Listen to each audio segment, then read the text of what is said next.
Muy buenas tardes, tengan todos ustedes esta edición 129 y tenemos un invitadazo, una persona extraordinaria y un gran abogado. Además, bueno, obviamente dueño de su propio despacho, socio director, obviamente de Pérez Robles Abogados. Bueno, también un referente de Ortiz Sáenz y Reguerena, abogado por la Universidad Panamericana, doctor en Derecho por la Universidad de Salamanca. Bueno, la verdad es que nos podemos perder un poquito de tiempo leyendo este currículum que, híjole, la verdad es que todas las credenciales, toda la autoridad, es un referente en materia tributaria, un gran catedrático, expositor, maestro, estudioso de la materia, académico, escritor.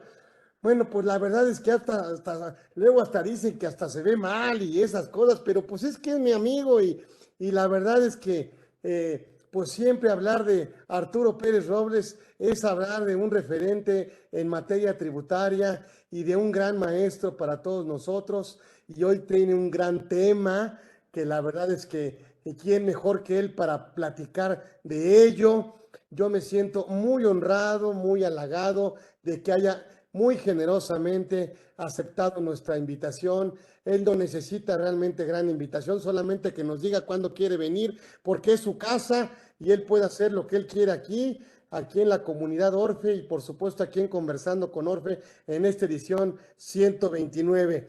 Y le damos, por supuesto, una muy cariñosa bienvenida a mi querido amigo Arturo Pérez Robles, que está con nosotros. Pues ahora sí que el maestro Pérez Robles, y esto no nos lo podemos perder. Así que bienvenido, mi querido Arturo, esta es tu casa, no vienes de invitado, vienes de anfitrión. Muchas gracias. Muchísimas gracias a ti, Carlos, por la invitación. La verdad, siempre muy contento de estar contigo, con la comunidad, comentando algunos temas. En este caso, que lo habíamos platicado tú y yo, me parecía importante más que entrar al análisis propiamente del decreto, que comentaremos evidentemente algunas consideraciones de carácter jurídico, un poquito algunas experiencias que hemos tenido algunos con auditorías de esta naturaleza de repatriación de capitales y también con la experiencia de algunos colegas que hemos discutido técnicamente algunos de estos puntos y evidentemente sabemos nosotros que el mismo criterio que necesariamente debiera tener totalmente una unidad dentro del propio SAT. Sabemos que hoy en día las administraciones están resolviendo no necesariamente bajo los mismos principios o los mismos criterios, y es ahorita algo de lo que a mí me gustaría platicar con ustedes. De hecho, estar abierto a que si alguno tiene alguna otra experiencia, compartirla, debatirla, que creo que eso es lo que nos enriquece a todos. Nada más, si me permites, Carlos, nada más de manera meramente introductoria, podemos comentar algo de este decreto de repatriación de capitales que fue publicado en el Diario Oficial de la Federación el 18 de enero de 2017. Esto es, yo creo, algo muy importante.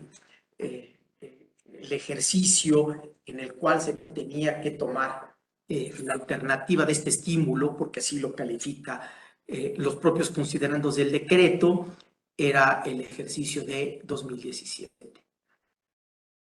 ¿Qué se buscaba con este decreto del presidente Enrique Peña Nieto? Pues evidentemente, dice estos considerandos, fomentar la inversión productiva, ¿no? En ciertas áreas estratégicas, en el empleo, etcétera, ¿no? Fomentar y facilitar el retorno de capitales mantenidos en el extranjero para que tuvieran su destino territorio nacional. México, antes de comentar algo de este decreto, no fue el único país que tomó esta decisión. Incluso unos pocos años anteriores, algunos países europeos, incluso latinoamericanos, también aplicaron un decreto de repatriación de capitales. Había cierta preocupación en OMD para que este decreto no se volviera un decreto que permitiera el lavado de dinero. Por eso vamos a ver qué restricciones para aplicar el decreto se contienen en el mismo, ¿no? Pues bueno, este decreto aplica a personas físicas, morales y establecimientos permanentes, físicas y morales en residencia en México, que mantenían inversiones directas o indirectas en el extranjero y que estas inversiones se hubieran, esto es fundamental, mantenido hasta el 31 de diciembre de 2016, ¿no? ¿Por qué? Porque precisamente el decreto lo que va a permitir es que se pague el impuesto, ¿no? Por todos los rendimientos y por incluso el origen del capital, por aquellos ingresos que se hayan obtenido incluso antes de 2017, 2016 y ejercicios anteriores, bajo ciertos requisitos o consideraciones que va a establecer el propio decreto, ¿no? Cuando habla de inversiones directas o indirectas, pues bueno, las directas es el mantenimiento de recursos, por ejemplo, en cuentas bancarias de instituciones financieras del exterior, e indirectas, el propio decreto lo precisa, y es cuando se tenían a través de figuras o entidades jurídicas extranjeras, como pudiera ser a través de un trust o pudiera ser a través de una sociedad transparente o no, sujeta a refipre, residente en el extranjero. Y entonces, pues en estos casos se entiende que la opción del decreto permite pagar el impuesto en los términos de los títulos 2 y 4 para residencia en México y sexto de refipres, ¿no? Donde en aquel tiempo estaban refipres y entidades transparentes en un mismo sistema o título, como ya no sucede el día de hoy. Parte del funcionamiento consistía en que esos recursos tenían que ser repatriados a México, esencialmente a través de traspasos de cuenta de entidades que componen el sistema financiero. Teníamos nosotros, si queríamos aplicar el decreto, que tener una forma de probar que esos recursos que se mantenían en el extranjero de manera directa o indirecta, como ya lo mencioné, entraban a cuentas de instituciones financieras, por ejemplo, mexicanas, y para ello, una vez repatriados, se tenían 15 días para pagar el impuesto que a grosso modo era el 8%. Cuando se había pagado, se tenía la prueba para demostrar que se había pagado sobre el origen del capital o que este ingreso estaba exento, que ese es el otro elemento probatorio que pudiera provenir, por ejemplo, de una herencia o de una donación, o que, en el caso de exentos, o que hubieran estado grabados, que provenían de sueldos, de salarios, o de algún ingreso respecto al cual se hubiera pagado el impuesto. El propio decreto decía, sobre esa parte ya no vuelvas a pagar el impuesto, solo sobre los rendimientos y ganancias cambiarias sobre los que seguramente no se pagó el impuesto y por eso se optó por la repatriación, ¿no? Y esto es otra cuestión porque vamos a ver ahí algunos casos. ¿Qué casos o respecto de qué ingresos no se podía optar por esta repatriación? Pues cuando los ingresos provenían de una actividad ilícita en los términos del artículo 139.4 del Código Penal Federal, que en esencia se refería a cuestiones, por ejemplo, de lavado de dinero. En eso, todo ese tipo de actos ilícitos, lavado de dinero, ingresos provenientes de actividades de narcotráfico, etcétera, pues esas no podían gozar del beneficio y era algo que la OCDE de alguna manera decía a los países, me preocupa que este decreto se utilice para lavar dinero y pues uno de los elementos del decreto es, para eso no puede aplicarse. Ellos no pueden, cuando haya un recurso de procedencia ilícita, ellos no podrán acogerse a los beneficios del decreto, ¿no? Esto aplicaba, como yo decía, a personas físicas y morales. Esto es bien importante en el caso de personas morales, cuando éstas repatrian el capital, no solamente pagan el 8%, sino que hay algo muy importante, que esa cantidad sobre la cual ya se pagó el impuesto debía formar parte del saldo de la cuenta de utilidad fiscal neta. Esto es fundamental porque si esto no se hacía, cuando estos recursos salieran de la persona moral, pues pagaban el impuesto corporativo y realmente no había gran parte del beneficio. Por eso la ley es muy clara en este punto, ¿no? Y evidentemente falta el elemento del destino, ¿no? Los recursos tenían que mantenerse destinados en México. Perdónenme un segundo, voy a apagar el celular. Denme un segundo.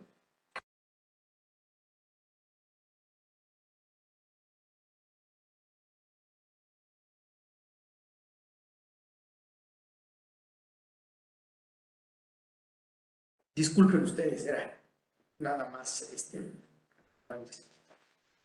Artur, recuérdame nada más, son recursos antes del diciembre de 2016, ¿verdad? Correcto. Si eran recursos que yo mantenía el 31 de diciembre, perfectamente se podían acoger a este decreto, ¿no? De ahí, por ejemplo, también la importancia o la trascendencia de tener los elementos probatorios, como dice el decreto, de que esos recursos se habían mantenido. Por ejemplo, déjame poner un ejemplo desde 2012, ¿no? Y entonces yo demuestro que esos recursos provienen de actividades que yo realicé de 2012, 13, 14, 15 y 16. Y en esa medida, esos ingresos están sujetos al beneficio de la repatriación de capitales. Si el principal había pagado impuestos, a grosso modo, pues evidentemente sobre eso ya no se pagaba el impuesto, pero sí sobre todo los intereses y ganancias cambiarias que se hubieran generado, por ejemplo, e incluso ganancias por enajenación de acciones cuando se mantenían esas inversiones en el extranjero, se podía optar por pagar el impuesto al 8% sobre esas cantidades que no habían pagado el impuesto. Y el requisito de tenencia, ¿no? Antes de que se me olvide, y que la obligación era mantener los recursos invertidos en ciertas inversiones que específicamente marca el decreto, ¿no? Durante un periodo de 2 años. Por ejemplo, se podían invertir en activos fijos, se podía invertir propios de la actividad del contribuyente, en adquisición de terrenos y construcciones también destinados a la actividad del contribuyente, investigación y desarrollo era el otro supuesto, o en el caso de personas morales pasivos contraídos con partes independientes. En el caso, evidentemente, de personas físicas, la ley señala que podían destinarse a instrumentos financieros, evidentemente en territorio nacional, y a cualquiera de las inversiones marcadas en las fracciones 1, 2 y 3 del artículo 6, que es activos fijos, terrenos y construcciones, investigación y desarrollo. Específicamente, más o menos, era el destino que se le podía dar concretamente a los recursos mantenidos en el extranjero que se repatriaban durante un periodo de 2 años. Podría haber variación si, por ejemplo, yo tenía en una inversión en territorio nacional y la quería cambiar a otra inversión de las autorizadas. La respuesta es sí. De hecho, tenía que presentar un aviso de acuerdo a una regla de la resolución miscelánea, y con esta regla lo que demostrábamos es que los recursos se seguían manteniendo en inversiones autorizadas por el propio decreto, aunque hubiera un cambio de las mismas. ¿Cómo convencer al empresario, Artur,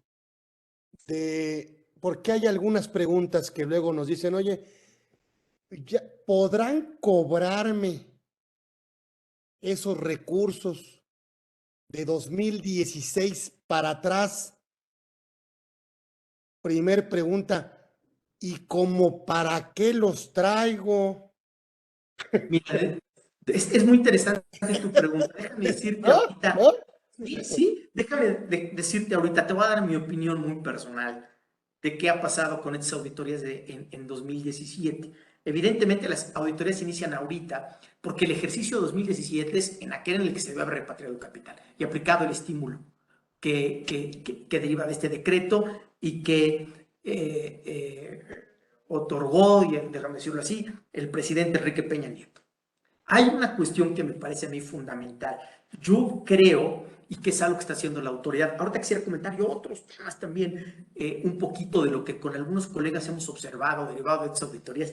Yo creo que la autoridad, no sé cómo decirlo de alguna manera, se quedó con una visión que desde mi perspectiva, desde mi punto de vista, es incorrecta. Están en todos los casos tratando de buscar, y ahora te voy a comentar, infinidad de cuestiones para decir que el contribuyente no cumplió con el decreto y obligarlos a pagar, acumular, esa es la palabra, acumular a los ingresos de 2017 el 100% de lo repatriado.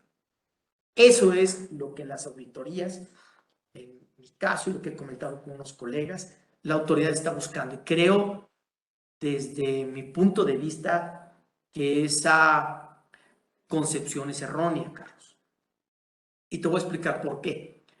Claramente, para que el decreto aplicara, los contribuyentes tenían que demostrar que esos recursos se mantenían en el extranjero antes de 2017. Entonces vamos a poner un ejemplo. Un contribuyente que en 2013 obtuvo un ingreso. Olvidemos ahorita, no entremos al tema de si había o no pagado el impuesto, ¿no? Y entonces la autoridad considera que al repatriar esos recursos en 2017, el 100% de los repatriados constituye un ingreso acumulable. Y eso verdaderamente, en mi opinión, es incorrecto. Por una razón muy sencilla. Si yo pruebo ante el SAT que esos recursos yo los mantenía en una cuenta mía como inversionista en 2016, es evidente que la modificación patrimonial que se generó con motivo de los recursos mantenidos en el extranjero en 2016, 15, 14, etcétera, pues no son ingresos del 2017, no pueden ser ingresos del 2017. En 2017 lo que ocurrió es una transferencia entre cuentas bancarias, en este ejemplo, de una cuenta que yo mantenía en Estados Unidos, por ejemplo, a una cuenta mexicana. Los traspasos entre cuentas del propio contribuyente no pueden ser ingresos acumulables en 2017. Y yo creo que esa es una parte para mí fundamental que la autoridad ha perdido de vista, porque en todos los casos trata de cobrar el 100%, déjame llamarlo así, como por decirlo de alguna manera, el 100% del crédito, ¿no? En pocas palabras, ¿qué es lo que está diciendo? No cumples y es un ingreso acumulable en 2017. Si el decreto no fuera aplicable, si yo hubiera hecho una repatriación sin acogerme al decreto, sería absurdo que por una transferencia de cuentas bancarias mías que yo mantuve en el extranjero en 2016 y que transferí en 2017, esa transferencia entre cuentas bancarias del propio contribuyente constituyera un ingreso acumulable en 2017. Por eso me parece que esa visión de la autoridad, desde mi punto de vista, no es la correcta. Hay una parte en la que la autoridad sí podría, evidentemente, cobrar sobre los recursos que se repatriaron en 2017. Vamos a pensar que la ganancia cambiaria y los intereses generadas del 1 de enero hasta el mes en que se efectuó la repatriación, esos ingresos sí son ingresos acumulables del 2017. ¿Tú qué le recomendarías al empresario? Bueno, lo que pasa es que ya pasó, o sea, Claro. bueno, el decreto, obviamente, a ver, en 2017 corrían los 2 años. En 2017 repatriabas y de ahí tenías, a partir de que hacías la repatriación, tenías que mantener 2 años los recursos invertidos, por ejemplo, en cuentas de inversión, en un banco mexicano, en activos fijos, en terrenos y construcciones, o podías invertir en acciones de una persona moral residente en ¿Qué México. Esa pasaba? persona ¿Qué física. pasaba Sí. si me rajaba antes? O sea, que no aplicaras el decreto. No, no llegué a los 2 años Pues evidentemente incumpliste y ya no tienes derecho a la aplicación del beneficio del 8%. y ya me desnudé y hay que pagar completo. No, esa es la parte donde yo creo, mira, que es un poquito complicado. Si yo aplico el decreto, lo que hay que ver es el origen del ingreso. ¿Cuándo se generó el ingreso y cuándo se tiene la obligación de acumularlo? Si yo lo que pruebo es que esos ingresos provenían de X actividad, de una operación que realicé en el extranjero lícita, pero no pagué el impuesto, pero esa operación la realicé en 2015, pues entonces el ingreso en el que obtuve yo, el ejercicio, perdón, en el que obtuve yo el ingreso es 2015. Entonces la autoridad, desafortunadamente, si yo no tengo complementarias presentadas, etcétera, pues la caducidad del 67 haría que la autoridad ya estuviera imposibilitada para determinar un crédito fiscal del 2015, 14, 13, o tengo casos de contribuyentes que los generaron en los 80. Entonces, pues esas facultades, desde mi perspectiva, ya caducaron. Entonces, ¿para qué me los traigo entonces? No, pues ya te los trajiste. Ok, ya me los traje, pero si Entonces, no ahorita hubiera las sabido auditorías están esto, a lo revisando. mejor no me los traigo, ¿no? O sea, oye, el traerlos es hacerlos fiscalizables. Mira, déjame decirte una cosa, honestamente, yo hablando con varios colegas, etcétera, sabíamos, todo el mundo sabía en su origen este riesgo. Nadie pensó que fueran a ser, que hubiera, que se presentaría una revisión de auditorías sistémica por prácticamente todos los contribuyentes que presentaron el aviso y que se acogieron al decreto. Hoy en día no podría asegurar, no prácticamente sí todos, pero sí he hablado con colegas y estas auditorías son del día a día. Todos tenemos ya muchos clientes que han sido revisados por la aplicación de este decreto, ¿no? Y evidentemente presentan el aviso y pues ya saben quiénes son y entonces inician las revisiones de este 2017. Que déjame decirte una cosa, normalmente inician esta revisión que es lo más común, por todos los ingresos que obtiene el contribuyente en materia de impuesto sobre la renta en el 2017. Pero se han dado los casos en los cuales la auditoría está circunscrita específicamente a ingresos procedentes de fuente extranjera a los cuales resultó aplicable la repatriación de capitales. Y aquí, en este caso, algunos colegas me han comentado que han tratado las autoridades de plena auditoría, tratado de ampliar un poco todo el requerimiento de información para no solamente incluir ingresos sujetos a repatriación de capitales, cuando la orden de visita sí está restringida específicamente a ese tipo de ingresos, ¿no? A mí no me ha tocado, pero bueno, algunos colegas me han comentado que sí, eso evidentemente en mi opinión sería ilegal. Ok. Oye, y entonces, mi querido Arthur, a ver, mi maestro, este, ¿cómo ha sido el actuar por parte de la autoridad? Mira, qué bueno que lo comentas. Yo sí te podría decir que incluso la reacción, ahorita te voy a comentar un poquito de esta parte, no es exactamente la misma, Carlos. La verdad es que incluso en algunos casos se han podido cerrar muy favorablemente algunos acuerdos conclusivos. Ahora te voy a explicar un poquito más de esto. Pero en otros casos se está atorando porque esos mismos criterios que ya fueron aceptados por alguna administración X, otra administración Y tiene un criterio divergente, ¿no? Y eso hace, ahorita te voy a explicar incluso hasta qué grado ha llegado el actuar de la autoridad.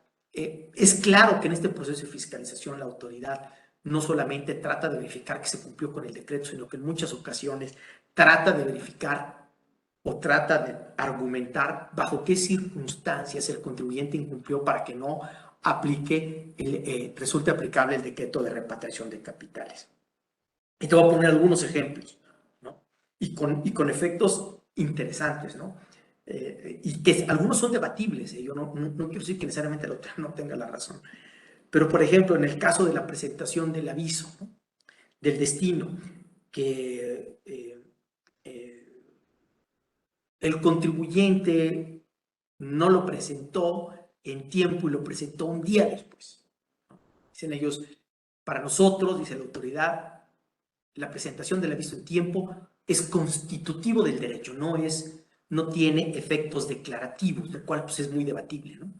Y entonces la autoridad dice, como lo presentaste un día tarde, la presentación extemporánea, aunque sea espontánea, pues es incumplimiento. Y en mi opinión, ya no te aplica el decreto de repatriación de capitales, ¿no? En otros casos, ¿qué es lo que dice la autoridad? Que además es un tema también muy debatible, y es que le dice al contribuyente, bueno, pues demuéstrame que el ingreso está pagado, ¿no? Respecto del principal, y entonces pues tú nada más pagaste sobre intereses y ganancias cambiarias. Y entonces aquí viene un tema muy interesante porque es un tema de valoración probatoria. Tengo un caso muy claro de una persona física que demuestra que en los años X, por los 80s, es impresionante la forma en que tiene toda la documentación. Presenta sus declaraciones como empleado, le retienen sus declaraciones son coincidentes con los estados de cuenta bancarios que tenían en esas fechas. Y demuestra que de esos recursos, del 89, 90, 91, lo que sea, se hizo el traspaso a una cuenta bancaria del exterior. Entonces la autoridad, pues claramente dice, oye, sí, pues me demuestra de alguna manera con algunos elementos probatorios, pero yo estoy insatisfecho. Y le decimos a la autoridad, ¿y por qué estás insatisfecho? Mucho. Primero tendrías que demostrarme, nada más, escucha esto, que no tienes otras cuentas. Oye, pero ¿cómo te voy a probar un hecho negativo? Además, pues tú tienes acceso a la Comisión Nacional Bancaria, pues tú pudiste haberle pedido la información, pídesela. Si es que tú crees que yo tenía otras cuentas donde obtenía otro tipo de recursos. Dos, es que cómo me demuestras que lo que entró a esa cuenta, ¿no? Que de alguna manera coincide con lo que presentaste en tu declaración del ejercicio, son efectivamente los recursos que de manera concreta utilizaste para repatriar. Pues, con estos elementos probatorios, ya más no lo puede hacer. Pues no estoy satisfecho. Y entonces, como no estoy satisfecho, tú me tendrías que demostrar incluso de años anteriores si tenías otras cuentas, cómo las mantenías y qué tipos de ingresos. Imagínate, Carlos, ¿no? Irnos por ahí de los 80s, ¿no? Entonces, le decíamos, oye, no, mira, pues tienes esa facultad, pides a la comisión y además te voy a comentar algo, ¿no? Te estamos dando información, incluso creo que a veces debatiblemente, pero además, en el sentido de que, si tú recuerdas, el decreto de Peña Nieto fue modificado por un decreto complementario del propio Peña, que te voy a decir cuándo se publicó en el Diario Oficial, el 17 del 7 de 2017. Entonces aquí viene un tema de debate, que lo apunto. El artículo 4 de este decreto complementario dice que cuando las inversiones mantenidas en el extranjero, de las cuales deriven los ingresos a que se refiere el presente decreto, constituyan conceptos por los que se haber pagado el impuesto sobre la renta en México, se deberá contar con la documentación que acredite el pago correspondiente y la autoridad fiscal podrá comprobarlo, de conformidad con los artículos 6, tercer párrafo y 67 del Código. Caducidad.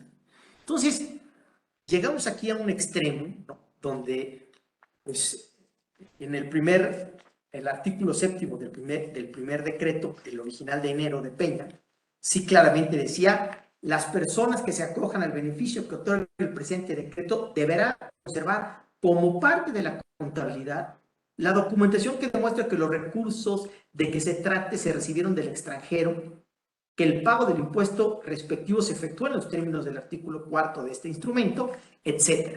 Entonces nos dicen, o sea, a mí tienes que tener unas pruebas contundentes. Es imposible llegar a probar de la manera en que lo pide la autoridad que el origen del ingreso es respecto de ese, se pagó el impuesto como ellos lo quieren, ¿no? Y adicionalmente este artículo 4 del decreto modificatorio pues nos remite a 67, ¿no? Al periodo de caducidad. Entonces, pues eso va a generar el día de mañana un tema, si las autoridades no están de acuerdo, de debate ante los tribunales, de si el contribuyente está obligado a ofrecer todos los estados de cuenta, incluso de los 80s, ¿no? de principios de los 80s, etcétera. No obstante que a lo mejor era una persona física que no está obligada a llevar contabilidad para efecto de probar que el origen había pagado el impuesto respectivo, ¿no?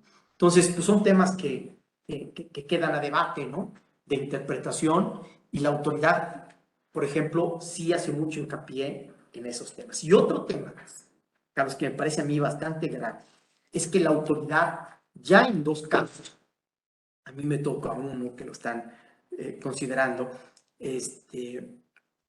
pide que el contribuyente pruebe que los recursos no provinieron de los supuestos a que se refieren el 139 cuarter del Código Penal y el 400 bis. En pocas palabras, tienes que probarme que los recursos que estás repatriando no provinieron de actividades ilícitas, ¿no? Y ante esa afirmación, ellos se van a 68, que dicen, pues si no, yo lo pongo ahí, es presunción de validez. Nada más que ellos olvidan que el contribuyente puede primero conformar al 68, hacer una negativa lisillana, caso en el cual la carga de la prueba será de la autoridad, que además, dicho sea de paso en términos del 20 de la Constitución, creo yo, que será la autoridad la que está obligada a probar la conducta ilícita del contribuyente, porque de lo contrario se violaría el principio, en mi opinión, de presunción de inocencia y el derecho a la no autoincriminación. Entonces, estas aseveraciones de las autoridades me parecen, que digo, no se ve en todos los casos, pero me parece totalmente desatinada. Ya en una última sesión, y ahora te voy a explicar el éxito que tiene Prodecon en esto, porque claramente lo tiene. En una sesión la autoridad dijo, bueno, pues si tú crees que probaste que el origen pagó el impuesto, lo que me tienes que probar de manera adicional es que los recursos son de procedencia ilícita. Válgame Dios, ¿no? Entonces, todas estas consideraciones que me parecen a mí que pueden implicar en algunos casos un abuso, en otros casos, pues la autoridad podrá tener un criterio de interpretación distinto al contribuyente. Me parece que son temas importantes que tenemos que tener en cuenta.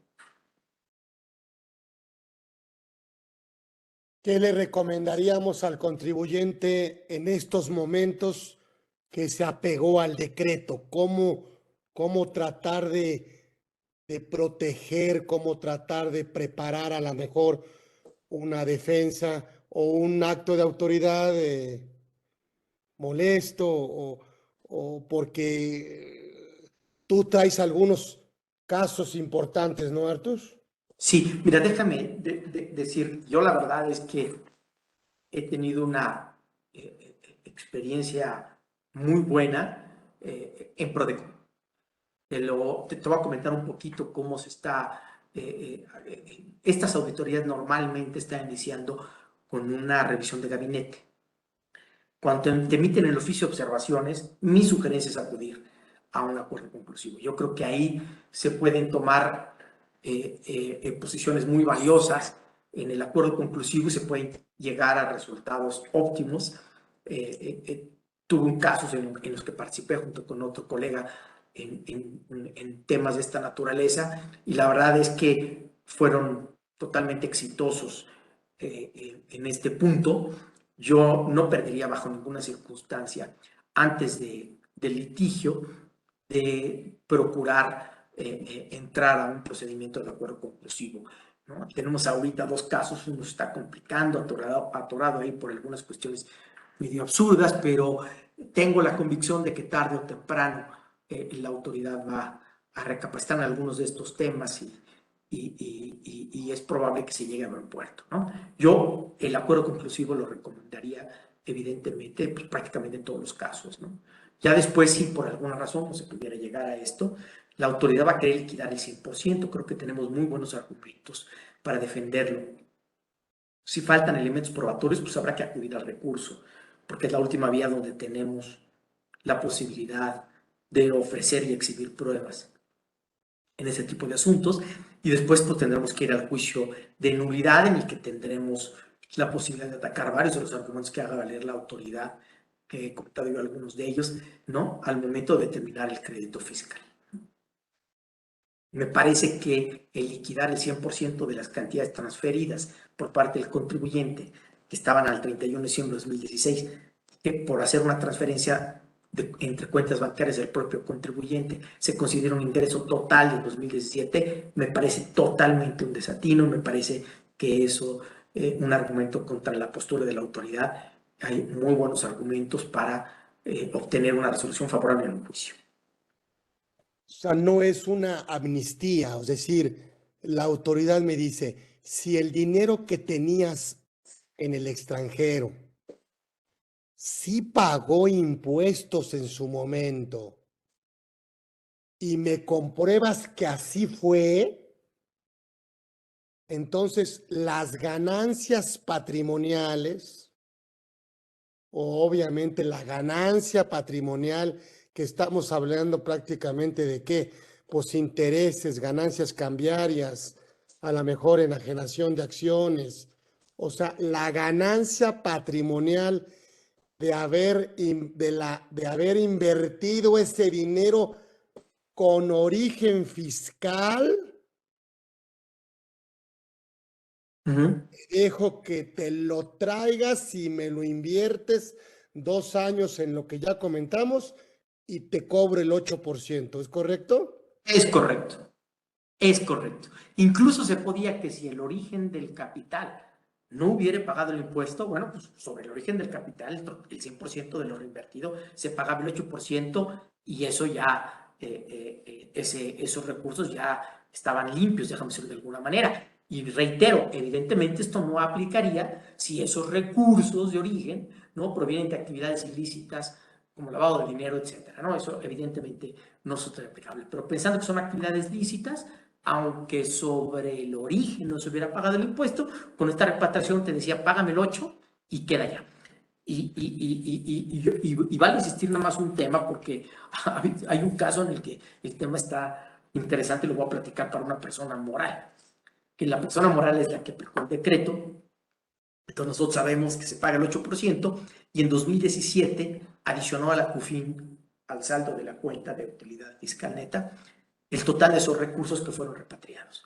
El problema es que distribuyó dividendos, 18, 19, 20, 21, 22, y se agotó la CUFIN. Y ahora que está siendo revisado, uno de los temas que la autoridad está cuestionando, ¿no?, que puede, es que incluso está diciendo, oye, además te digo que como esos recursos provenían, no pagaron el impuesto de manera correcta, porque pues, no presentaste el aviso, porque no considero que los elementos de prueba del origen hayan sido correctos, o por la razón que sea. Entonces simplemente tú no tenías derecho, que eso creo que en esa parte tiene razón la autoridad, adicionar el saldo de tu cuenta de utilidad fiscal neta con estos recursos. Y entonces resulta que pagaste dividendos que no podían provenir de CUFIN. O sea, el asunto, el contribuyente lo pierde. Vamos a pensar que se distribuyeron dividendos en el 2020, 2021 con cargo a esa CUFIN, pues evidentemente serían recursos distribuidos que no provienen del saldo de la cuenta de utilidad fiscal neta, ¿no?, con ese efecto del impuesto sobre dividendos en términos del artículo 10 que se presentaría. Y nos costaría el 42. Correcto, ahí pues tendríamos que pagar el impuesto piramidado, ¿no? Y si evidentemente eres persona física y el dividendo se distribuyó a esa persona física, pues hay que tomar en cuenta el 10% adicional, y entonces, como tú dices, que pudiera llevar el efecto al accionista persona física hasta un 42%, ¿no? Y esto tomando en cuenta pues que la CUFIN que se pagó en esos términos pues era una CUFIN inexistente, ¿no? Que eso es lo que la autoridad ya ha mencionado. No, todavía no hay liquidación ni nada, pero bueno, pues ya lo está mencionando concretamente en el procedimiento de auditoría del 2017. ¿Hasta dónde podríamos llegar, Artur? ¿Podríamos pensar en algún tema vía amparo? No. No, mira, lo que yo creo que haría es que tenemos que agotar, desde mi punto de vista en estos casos, ¿Sí? los medios ordinarios, ¿no? Y que evidentemente, antes de esperar la liquidación, como lo mencioné, tratar de agotar el acuerdo conclusivo. Posteriormente, el recurso de revocación, si hay más elementos de prueba que podamos ofrecer y adminicular con el procedimiento de auditoría, porque es el último tiro que tenemos para ofrecer pruebas. Y ya evidentemente después tendremos que irnos al juicio de nulidad y en su caso al amparo directo. A ver, déjame contestar aquí una pregunta porque creo que me parece interesante. Dice aquí, si hoy decide un contribuyente repatriar sus inversiones y las ganancias patrimoniales, ¿le podría ser aplicable este decreto? No, ya no. No, ya No, no. el decreto era por el ejercicio de 2017. Exacto, o sea, esto ya es a toro pasado. Esto ya es a toro pasado. El problema de ahorita se presenta con las auditorías o revisiones de ese ejercicio, porque si vemos la caducidad de las autoridades, pues el último ejercicio que tenían para empezar a revisar desde el año pasado era 2017. Por eso, Sí. en 2017 ellos vieron como una especie, déjame decírtelo, creo que así fue, de mina de oro, decir, pues vamos a revisar 2017 y enfocarnos en muchos contribuyentes que repatriaron capitales, y sobre todo porque la verdad, Carlos, es que habían incluso hasta en la página del SAT preguntas frecuentes, etcétera, muy claras, pero también había algunas interpretaciones de algunos colegas, me parece que arriesgadas, ¿no? Simplemente no podría decir, puedo yo no estar de acuerdo, pero pues eso la validez o no de esa opinión, pues el día de mañana dependerá de un tribunal, no de mí. Pero, por ejemplo, muchos de ellos decían, repatria el recurso, déjame decirte, en un banco mexicano X, y después a la semana lo mandas a la sucursal que ese banco tiene en Houston, ¿no? Para mí, ya no se cumplía con el decreto. Y hay quien decía, cumples con el decreto. Para mí no estaba repatriado. Para mí, esos 2 años no se cumplieron, y si a los 3 meses lo sacaste, pues ya simplemente no te aplicaba el beneficio del 8%. Yo creo que eso, por ejemplo, esas y otras interpretaciones un poquito más arriesgadas son las que la autoridad pensó pues que le iban a dar una generación importante de recaudación, pero sobre todo con una visión, insisto, Carlos, porque creo que eso ha sido común en los temas que he platicado con algunos colegas, y seguramente muchos de los que están escuchando aquí lo pueden corroborar, que la autoridad considera que el 100% de lo repatriado en 2017 debe ser el 100% un ingreso acumulable de 2017, aunque provengan de ingresos que el contribuyente obtuvo de ejercicios anteriores. Sí, Las liquidaciones van a ser grandes. y atentaría con el espíritu del decreto, ¿no? Creo yo que sí. Creo yo Es que apoyar la inversión, activos fijos, ¿no? O sea, generar, ¿no? Generar inversión, ¿no? O sea, hacer empresa, pues, hacer empresa. sí, yo creo que evidentemente, si simplemente no me aplica el decreto, que es un estímulo, pues estoy sujeto al régimen general de ley, que además es lo que dice el decreto. Y en el régimen general de ley, si yo en 2016, que tenía dinero, lo mandé a una cuenta mexicana en 2017, pues eso no puede ser ingreso del 2017. Así de sencillo. Entonces me parece que las autoridades, insisto, iniciaron estas auditorías con ese enfoque o esa visión, con fines recaudatorios, bajo esa perspectiva. Dame las conclusiones, por favor, mi querido maestro. ¿Qué conclusiones? ¿Qué sigue? ¿Cómo te ves con este tema en este Mira, año, en el siguiente? Mira, yo creo que una parte importante, esa es la visión que yo tengo, de estas auditorías van a resolverse favorablemente, me refiero favorablemente, que no implique el acudir a un juicio en algunos casos, pues algunos contribuyentes ceden en algunas partidas, etcétera, pero creo que la respuesta puede ser no, y en algunos casos se ha ofrecido a la autoridad y ha aceptado, por ejemplo, que se pague el impuesto sobre los intereses y ganancias cambiarias que se generaron del 1 de enero de 2017 hasta la fecha en que se hizo la repatriación. Y eso me parece acertado. Sí. Creo que el acuerdo conclusivo, para mí, es una clave, es un vehículo que bajo ninguna circunstancia debe evitarse. Creo que gran parte de los asuntos van a poder resolverse al amparo de estos acuerdos conclusivos.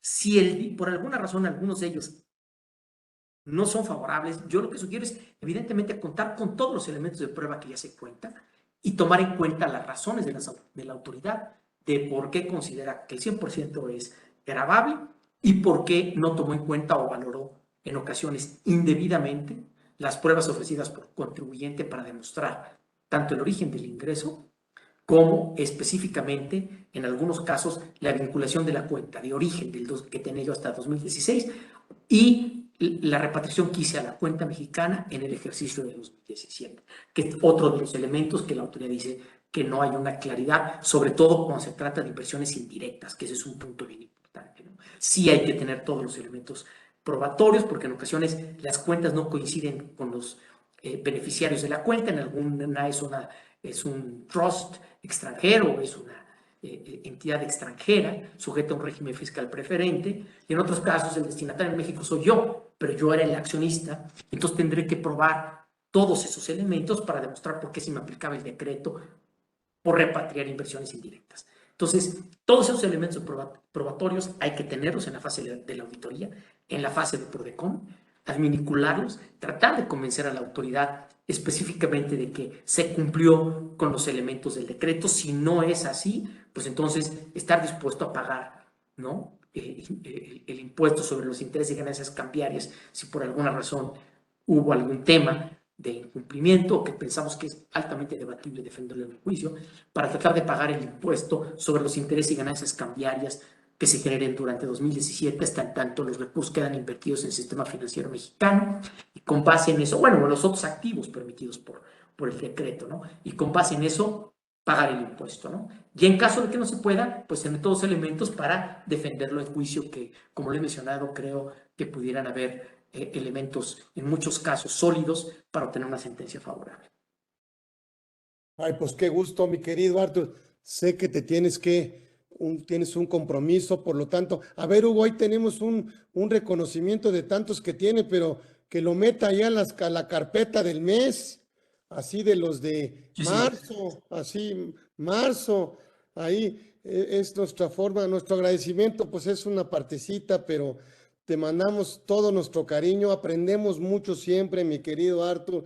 Y siempre nos encanta que estés aquí en tu casa y yo te agradezco mucho que nos hables de estos temas que la verdad es que pues se nos pasa, ¿no? Se nos pasaron y que ahorita la autoridad pues está abriendo ejercicios queriendo, pues no sé si cobrar de más o cobrar lo justo o cobrar lo que no ha cobrado.